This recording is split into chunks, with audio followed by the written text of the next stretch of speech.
Assalamualaikum warahmatullahi ta'ala wabarakatuhu. Jannati kalam wa maghfirati maqam wa nuri ajsam wa dini islam. Allahumma salli ala Muhammad wa ala ali Muhammad wa barik wa sallim alayhi. Jazallahu sayyidina wa nabiyyina habibina mawshina maulana Muhammadur Rasulullah sallallahu alaihi wa alihi wasallam. Radina billahi rabban wa bil islami dina wa bi Muhammadur Rasulullah sallallahu alaihi wasallam nabiyyan wa rasula.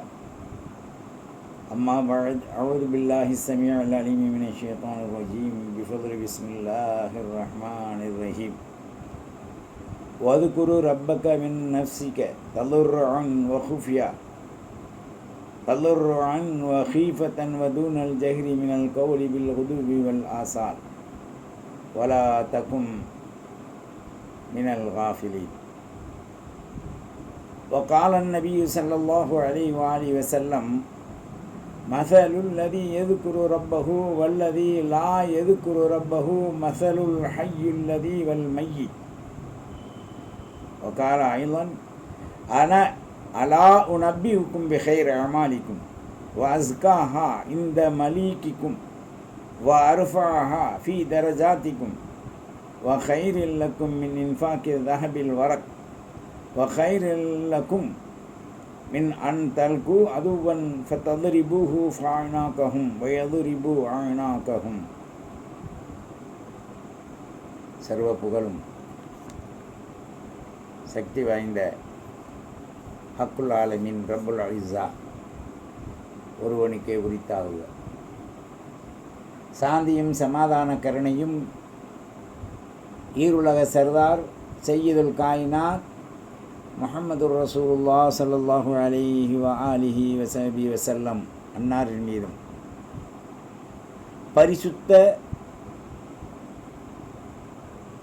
அஹ்ல பைத்துக்கள் கிளையார்கள், நம் முன்னால் வாழ்ந்து மறைந்த சித்திகீன்கள், சாலிஹீன்கள், சாபுல் பத்ரீன், உஹதீன், ஹந்தக்கீன், தபூக்கீன், ஹுனைமீன், அனைத்து நல்லுள்ளம் படைத்த இஸ்லாமிய வாலிப தோழ தோழிகள், நம் முன்னால் வாழ்ந்து மறைந்த சித்திகீன்கள், சுகதாக்கள், பெற்றோர்கள், மனைவி, மக்கள், பிள்ளை, குட்டி அனைவர்களின் மீதும் அல்லாஹ்வின் ரஹ்மத்தும் கிருபையும் கருணையும் என்றென்றும் அஃபுவும் ஆஃபியத்தும் நிலைத்தாகட்டுமாக. அல்லாஹ்வின் நல்லடியார்களே, இஸ்லாமிய வாலிபர்களே, அல்லாஹு ஜல்ல ஷானஹு தஆலா மனிதர்களுக்கு பல்வேறான கடமைகளை, சட்ட திட்டங்களை கடமையாக ஆக்கியிருக்கின்றார். இஸ்லாமிய சட்டத்தை திசை திருப்புவதற்கோ, ஷரீஅத்தின் சட்டங்களை உதாசீனப்படுத்துவதற்கோ, அல்லது இஸ்லாமிய வகுஃப்களை திசை திருத்தி இஸ்லாம் அல்லாத மக்களை நுழைவிப்பதையோ இஸ்லாம் கொஞ்சமும் அனுமதிக்காது. அவருடைய தாய் அந்தந்த குழந்தைகளுக்கு பால் கொடுப்பதுதான் நியாயம். அவருடைய மனைவி அவரிடத்தில் புணருவதும் பிள்ளை பெறுவதும் தான் நியாயம். அவருடைய தொழில், குடும்பம் அவருக்கு கிடைக்கப் பெறுவதுதான் நியாயம். இதிலே அரங்கத்தனமாக சிலர்கள் நிர்மூடத்தனத்தை கொண்டு வந்து தன்னை மிக பெரும் அறிவாளியாக, ஆட்சியாளராக அறிவித்து கொண்டு தன்னை விளக்க சக்தி இல்லாத மடத்தினத்தில் பூத்த வைத்து எல்லாம் ஒன்று, அதில் உள்ளது இது, இதில் உள்ளது அது என்று எல்லாத்தையும் ஒன்று சேர்ப்பது என்பது ஒரு காலமும் இஸ்லாம் அனுமதிக்காது. ஒருத்தன் ஒரு மனைவியை கட்டிட்டான், நம்ம ஒரு 100 பேர் சேர்ந்து ஒரு மனைவியை வச்சுக்கலாம், அல்லது 100 பேர் பெண்கள் சேர்ந்து ஒரு ஆம்பளையை கட்டிக்கலாம்டா, அது இஸ்லாத்தில் அனுமதி இல்லை. இஸ்லாம் வரையறுக்கப்பட்டது. இன்ன தீன இந்தல்லாஹில் இஸ்லாம், அல்லாஹ்விடத்தில் அங்கீகரிக்கப்பட்ட ஒப்புக்கொள்ளப்பட்ட மார்க்கம் இஸ்லாம். இந்த அங்கீகரிக்கப்பட்ட ஒப்புக்கொள்ளப்பட்ட மார்க்கத்தை நாம் எவ்வாறு அமைத்து கொள்ள வேண்டும் என்பதை நாம் புரிந்து அதன் அடிப்படையிலே வாழ்ந்து உயர்வாக ஆக்குவதுதான் சால சிறந்ததாக அமைந்திருக்கின்றது. எனவேதான் அல்லாஹ்வின் நினைவு கூறுதல் என்பது ஒரு மனிதன் இஸ்லாத்திலே பிறந்தது முதல் மரணிக்கும் வரை, கபரை கொண்டே அடக்கும் வரை, அதற்கு பிறகு கபரை பாதுகாக்கப்படும் வரை அவனுக்கு கடமை, தலை சிறந்த கடமைகளில் ஒன்றாக இஸ்லாமிய சமூகத்தின் மீது கடமை. அதனால தான் ஒவ்வொரு இன மக்களுக்கும் அடக்க ஸ்தலங்கள் வெவ்வேறு. ஒவ்வொரு மக்களும் அவருடைய மத கலாச்சார சடங்குகளின்படி தான் அடக்குவார்கள். திருமணமும் அதே, பிறப்பும் அதே, அவர்கள் கொண்டாடும் வாழ்வும் அதே, திருமணத்தின் மூல நோக்கங்களும் அதே. மாற்றமாக ஒருத்தருக்கு ஒருத்தர் எழுத்து சென்றான், பறிச்சுட்டு செல்றான், காதலிக்கிறான் அப்படின்னு சொன்னால் அது சில விளங்கா நிர்மூதேவிகள், நிர்மூடிகள் செய்ய வேண்டிய வேலை.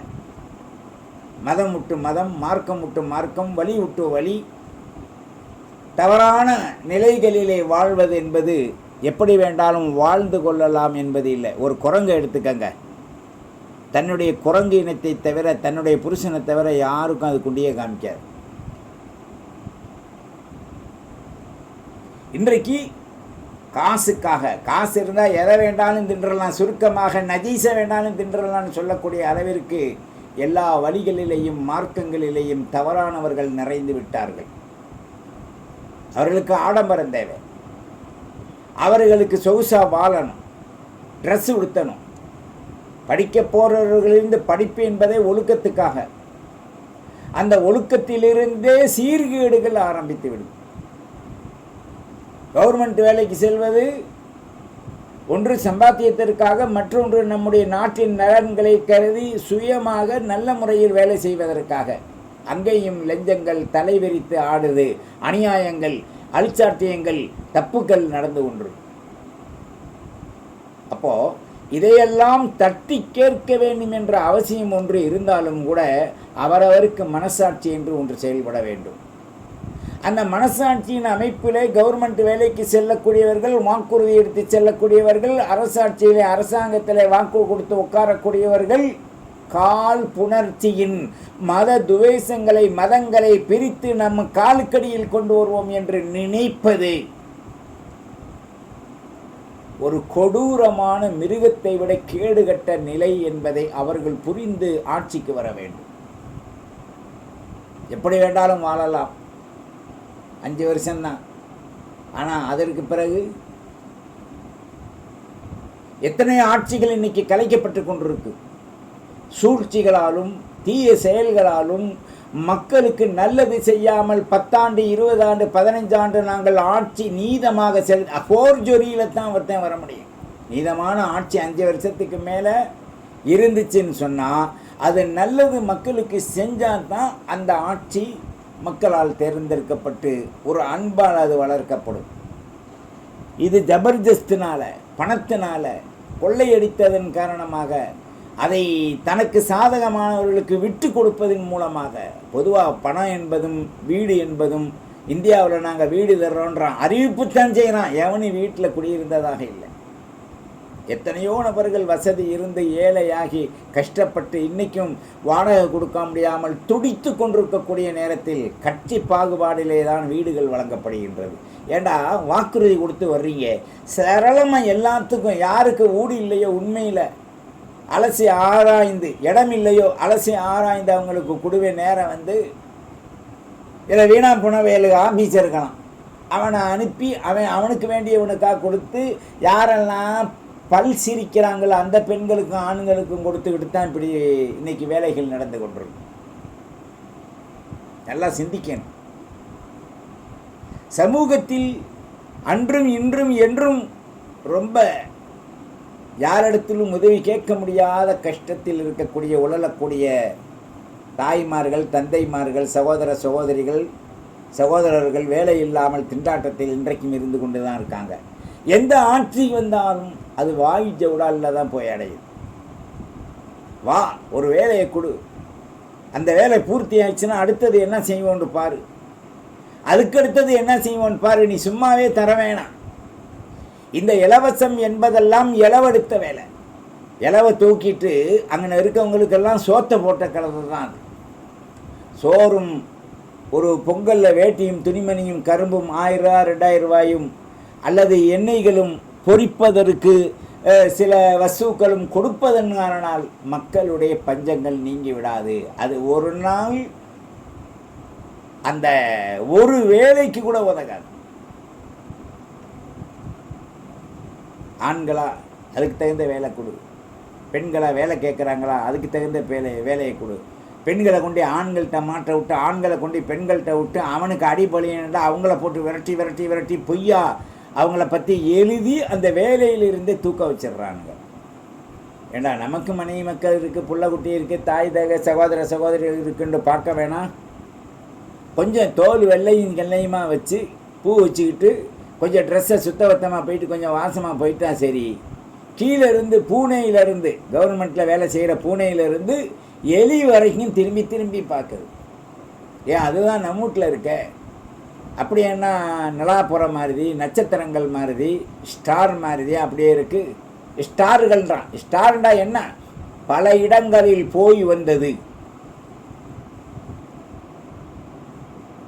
ஹாலிவுட்டு ஹோலிவுட்டுன்றான்.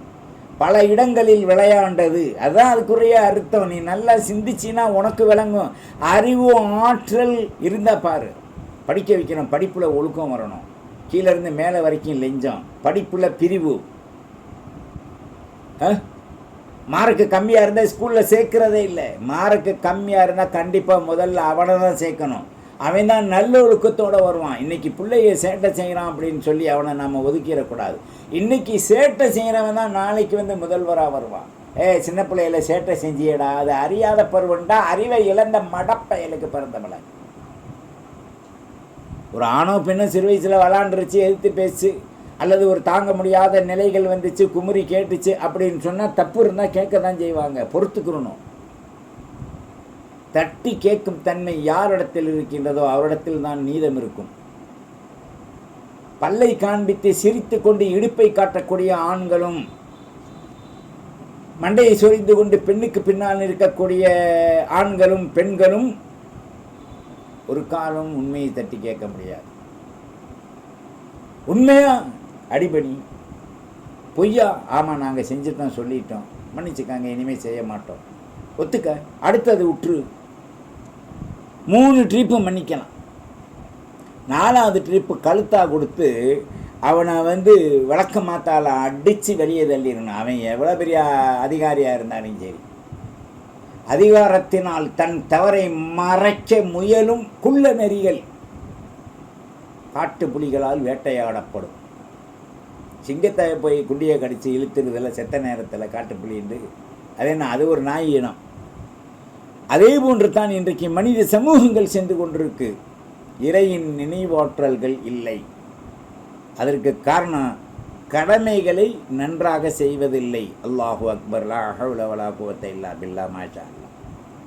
கடமைகள் என்பது மதங்களால், வணக்க வழிபாடுகளால், குடும்பங்களால், பிள்ளை குட்டிகளால், மக்களுக்காக, நாட்டுக்காக பல்வேறு கடமைகள் இருக்குது. அதில் எந்த கடமையை எப்போ செய்யணும்?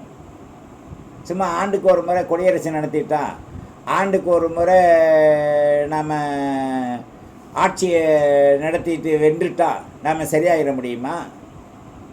அல்லது செஞ்சுட்டு ரோடு ஷோ காமிச்சிட்டு பூவுகளை அதையும் இதையும் அள்ளி முதல் செத்தவனுக்கு தான் பூவாக போடுவான். இன்றைக்கி ஓட்டு கட்ட போவனுக்கே பூவை போடுறான். இதோட சாகுடாண்டு. ஆனால் அவன் ஒரு சில போர்ஜரியில் ஜெயிச்சு வந்துட்டான்டா, அவன் போடுறான் ஆட்டமா, ஆட்டம் பாட்டம் ஓட்டம் கொண்டாட்டம்ண்டு சொல்ல முடியல. இவர்களெல்லாம் செத்த பிறகு அந்த மண்ணுக்குள் புதை உண்டு என்ன கதி ஏற்படும்னு தெரியாது. இங்கேயே சில பேருக்கு நரகம், எரிச்சிடுறாங்க. எரிக்கும் போது அவன் தலையில் சீமெண்ணெய் ஊற்றி அதை ஊற்றி இதை ஊற்றி விறகு அடித்து அடுக்கி எரிச்சிடுறாங்க. மத கலாச்சாரங்கள். ஆனால் நாம் சிந்திக்கணும், அது எப்படி ஆனாலும் அவருடைய மத கலாச்சாரத்தின்படி தான் நடக்கும். யாரும் யாரையும் குறை சொல்ல முடியாது.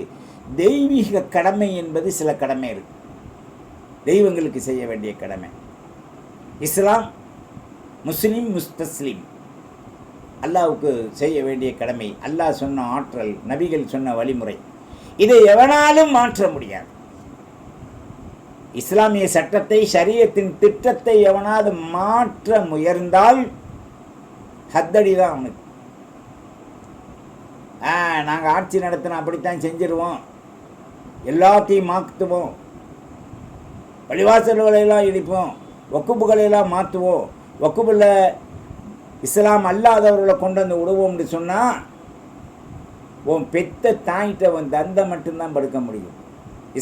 இஸ்லாமியர்களுக்கு தந்தை மார்க்கம், மில்லத்தை அபிகின்றான், தாய் மார்க்கம் இல்லை. ஆனால் நீ இன்னைக்கு தாயைத்தான் கேட்பேன். உங்கள் அம்மா பேர் என்ன? அம்மா தந்தைக்கு பிறகுதான். அம்மாவுக்கு புருஷன் கட்டப்படுது, தந்தைக்கு பொண்டாட்டி கட்டப்படுது. தாய் அந்தஸ்து வேற, தாப்பை அந்தஸ்து வேற. ஆனால் கிருபை கொண்டவன் தாயுடைய கிருபை தான் கொன்றான், தந்தை கிருபைன்னு சொல்லலை. ஆனால் தந்தையின்றி தாய் இல்லை, தாயின்றி தந்தை இல்லை, தந்தையின்றி நாம் பிள்ளைகள் இல்லை. பேசாம ஆட்சிக்கு வந்து அவங்கவுங்க ஆட்சியை நடத்திட்டு போங்க. 4 வருஷம் 5 வருஷத்துக்கு ஒரு ஆடு ஆடுற, 20 வருஷம் நீ ஜெயிச்சு வந்தாலும் ஒரு ஆடு ஆடுறேன்டா, இன்னைக்கு நீ பறக்கலாம். இந்த முஸ்லீம் முதலமைச்சருடைய நிலை என்னாச்சு? பங்களாதேஷுடைய பிரதமருடைய நிலை, வீட்டை விட்டே வெளியேறி உடுத்திய துணியோடு கொள்ளைக்கு இருக்க முடியாத நிலையில் மக்களால் அடித்து விரட்டப்பட்டிருக்கு. அது என்ன அங்கே அநியாயம் நடக்குது, நியாயம் நடக்குதுன்னு தெரியல. அநியாயம் நடந்தால் தான் மக்கள் விரட்டுவாங்க. உன்னை விரட்டப்படுவதற்கு முன் உன்னை நீ தயார் செஞ்சுக்கிறணும், நியாயமாக நடத்துக்கணும். மக்களுக்கு வேலை இல்லையா கொடு, வறுமையாக இருக்கா செழுமையாக்கு. சும்மா கொஞ்சோன்னு அரிசியும் காசையும் கொடுத்துட்டா மக்கள் தெளிஞ்சிட மாட்டாங்க. அவங்க வாழ்நாளில் கஷ்டப்பட்டு கொண்டே இருந்து திடீரென்று குமரினால் காடு மிரண்டால் சாது கொள்ளாதுன்றுவாங்க. சாது மிரண்டால் காடு கொள்ளாது. இது ரெண்டில் எது வேண்டாலும் நீ எடுத்துக்க. மனிதர்களை மதிக்க வேண்டும், மதங்களை மதிக்க வேண்டும். மனிதர்களுக்காக வழங்கப்பட்ட பூமாலை தான் மார்க்கம். அதை காய வைத்து பீக்கி எறிந்து விடலாம் என்று நினைத்தால் அது அவர்களுக்கு பெரிது. மூதேவிகளுக்கு சிறிதாக இருந்தாலும் அவருடைய வாழ்க்கை அதோ கெதி என்பதை உணரணும். அதனால தான் வதுக்குரு ரப்ப கஃபி நப்சிக தலுர் வஹுஃப்யா வதூனல் ஜஹ்ரி மின் கௌலி பில் உதுவி வல் ஆசால். காலையிலையும் மாலையிலையும் சப்தமாகவும் மெதுவாகவும் வேகமாகவும் அமைதியாகவும் அல்லாஹுவை நீங்கள் நினைவு கூறுங்க. வலாத்தக்கும் மினல் காஃபிலீன். அவனை காலை மாலை மற்ற நேரங்களில் அமைதியாக சத்தமாக அவனை திக்ர் நினைவு கூறுவதிலிருந்து நீங்கள் பாராமுகமாக ஆகிவிட வேண்டாம். இப்போ கடவுள் ஒருத்தன் இருக்காண்டா, எல்லா மதத்துக்குள்ள உனக்கு எவன் ஆட்சிக்கு வந்தாலும் பயம் இருக்கணும். இஸ்லாமிய நாடுகளில் இன்னைக்கு இஸ்லாத்தின் அடிப்படையில் இன்னைக்கு ஆட்சிகள் இல்லை. அதனால் ஒரு முஸ்லிமின் மனிதன் தொல்லை பட்டு கொண்டிருக்கின்றான் என்று சொன்னால், ஆனால் தொல்லை கொடுக்கக்கூடியவனுக்கு தான் காஃபிராக இருந்தாலும் போய் உறவுறான். இந்த சவுதியெல்லாம் வேஸ்ட். அவன் போட்டிருக்கக்கூடிய உடைகளும் அவன் அணிந்திருக்கக்கூடிய அந்த ஆபரணங்களும் பிளேன்களும் கப்பல்களும் தங்கத்தால் கக்குசுகளும் அதுவும் இதுவும் வச்சுருக்கான் பாருங்கள். மனைவியில் போட்டிருக்கக்கூடிய அதை அவன் ஒழுங்காக விற்று ஜக்காத்து கொடுத்தாவே, கரெக்டாக நடந்துட்டாவே ஒரு ஏழை இருக்காது நாடுகளில், இஸ்லாமிய நாடுகள். ஆனால் அதிகாரத்தால் இவன் எத்தனை ஆண்டு வாழ முடியும்? ஒரு 15-20 ஆண்டு வாழலாம். அதுக்கு பிறகு அவன் வாயில மண்ணு தான். இவ்வளோ மக்கள் வேதனைப்பட்டு கொண்டிருக்க சவுதி மன்னன் தங்க கப்பலில் போகிறாராம். தங்க கப்பல் அல்ல, மேலே அப்படி தகடை அடித்து ஜோடிச்சுக்கிறது, தங்கப்பல் கட்டின மாதிரி. இந்த காலத்தில் எல்லாத்தையும் பார்க்கலாம். ஒரு 4 பல்ல உருகிட்டு கீழே மேலே ஆண்களும் பெண்களும் சைடாக அப்படி சிரித்தா தங்கத்திலே இவங்க வாழ்கிறாங்கன்னு தெரியிட்டு தங்கப்பல் கட்டுவாங்க. இன்றைக்கி பெரிய கோடீஸ்வரன்ட்ட கூட அது இல்லை, முந்தி காலத்தில் இருந்துச்சு. ஏன்னா இன்றைக்கி தங்கம் அந்தளவுக்கு கூடுது. தங்கம் ஒரு மண்ணு தாண்டே, அவன் வாயில மண் உழுகன்னு நம்ம திட்டுவோம். அந்த மண்ணு தான் தங்கம். அதை உருக்கிட்டான், அதுக்கு பதில் இந்த சிமெண்ட்டை போட்டு குழச்சிட்டு என் பல்ல நான் சிமெண்ட்டால் கட்டுறேன்னு யாராவது கட்டுறதை பார்த்துருக்கீங்களா? இருக்குது, அது ஒரு வகையான சிமெண்ட்டு. அந்த சிமெண்ட்டில் பல்ல அளவு எடுத்து தான் அவன் பல்ல உடைச்சிட்டு பிச்சை எடுத்துகிட்டு வேறு பல்லு போடுவாங்க மெல்ல முடியாத நேரத்துக்கு. அதே மாதிரி வாழ்வுகளை தரமிக்கவர்களாக நாம் ஆக்கிக்கொள்ள வேண்டும். ஸல்லல்லாஹு அலைஹி வஸல்லம் சொன்னாங்க, உயிர் உள்ளவனுக்கும் செத்தவனுக்கும் மத்தியில் என்ன வித்தியாசம்? அதுபோன்றுதான் இந்த திக்ர் செய்பவனுக்கும் செய்யாமல் இருப்பவனுக்கும் ஒரு வித்தியாசம் இருக்குது. திக்ர் செய்பவன் உயிரோடு வாழ்வனை போன்று, திக்ர் நினைவாற்றல் இல்லாதவன் செத்தவனை போன்று. அத்துன்யா ஜீஃபத் வத்துல்லா புஹா கிலாப். துர்நான்ற மிக்க இந்த செத்த பிணமாகிய இந்த உலகத்தில் யார் அல்லாஹ்வை மறந்தானோ அவன் பிணம். எனவே அமல்களில் மிகச்சிறந்தது சர்வ நிலைகளிலேயும் அல்லாஹ்வை மறக்காமல் இருப்பது என்று என் உயிருக்கு மேலான அஹ்மது அல் முர்தலா ஸல்லல்லாஹு அலைஹி வஸல்லம் கூறினாங்க. ஒரு ஹதீஸை குதிசியில் அல்லாஹ் சொல்கிறான், ஆனால் இந்த லன்ய அபுதி பி, நான் என்னுடைய அடியானுடைய எண்ணத்தில் இருக்கின்றேன். வானமாகு இதா தக்கரணி, ஒரு கூட்டத்தில் அவன் நினைவு கொண்டு தனித்து அல்லது சத்தம் போட்டு அல்லது மெதுவாக என்னை நினைவு கூறினால் திக்ர் செய்தால் அவனோடு இருக்கின்றேன். இன்ன தக்கரணி, அவன் என்னை நினைப்பது ஃபீ நஃப்சி தக்கர்த்தஹூ ஃபீ நஃப்சி, என்னை நினைச்சான் அவனை நினைக்கிறேன்றான். அதிகமாக இந்த துவா ஓதுங்க. ரப்பி ஹப்லி மின் லதுன்க துர்ரியத்தன் தய்யிபத்தன் இன்னக அன்த ஸமீஉல் துஆ. ரப்பி ஹப்லி மின் லதுன்க ரஹ்மத்தன் தய்யிபத்தன் இன்னக அன்தல் வஹ்ஹாப். இந்த துவாவை ஓதிக்கங்க. நான் என்னுடைய நல்லடியானுடைய எண்ணத்தில் இருக்கின்றேன். என்னை அவன் நினைவு கூறும்போது அவனிடத்தில் நான் மேலான எண்ணம் வைத்திருக்கின்றேன். சிறிய கூட்டத்தில் என்னை அவன் நினைத்தால் நான் மிகப்பெரும் கூட்டத்தில் அவனை நினைவு கூறுகின்றேன். அவன் நடந்தால் நான் ஓடுகின்றேன், அவன் ஓடினால் நான் அவனை அடைந்து விடுகின்றேன். எனவே நான் அவனை சூழ்ந்திருக்கின்றேன். அத்தை தகு ஹரோலா, அவனை நான் சூழ்ந்திருக்கின்றேன் என்று சொல்கிறான். இன்னொரு இடத்த சொல்கிறான், ஹபுலில் வரீதுன்றான். மின் ஹபுலில் வரீத், அவருடைய புடனையை விட சமீபத்தில் நரம்பை விட இருக்கேன் நான். அல்லாஹுவின் நல்லடியார்களே, இஸ்லாம் அடிப்படை கொள்கையை விட்டு கொடுக்கக்கூடாது. இஸ்லாமிய மக்கள் எந்த ஆட்சி வந்தாலும் அது நல்லாட்சியாக மலர வேண்டுமே தவிர துர் ஆட்சியாக இருந்து விடக்கூடாது. எனவே நாம் நினைவுடன் வாழ, நினைவாற்றல்களை அதிகப்படுத்தி அல்லாஹ் ரசூலுக்கு கட்டுப்பட்டு வாழ்வோமாக. நமக்கு அல்லாஹ் அருள் பாலிக்கட்டும். வாஹிர் தஅவானானில் அல்ஹம்துலில்லாஹி ரப்பில் ஆலமீன். வஸ்ஸலாம். அஸ்ஸலாமு அலைக்கும் வரஹ்மத்துல்லாஹி வபரகாத்துஹு. வத்தபிஊனி அலல் இஸ்லாம் வஅத்தூனி மினல் முஸ்லிமீன்.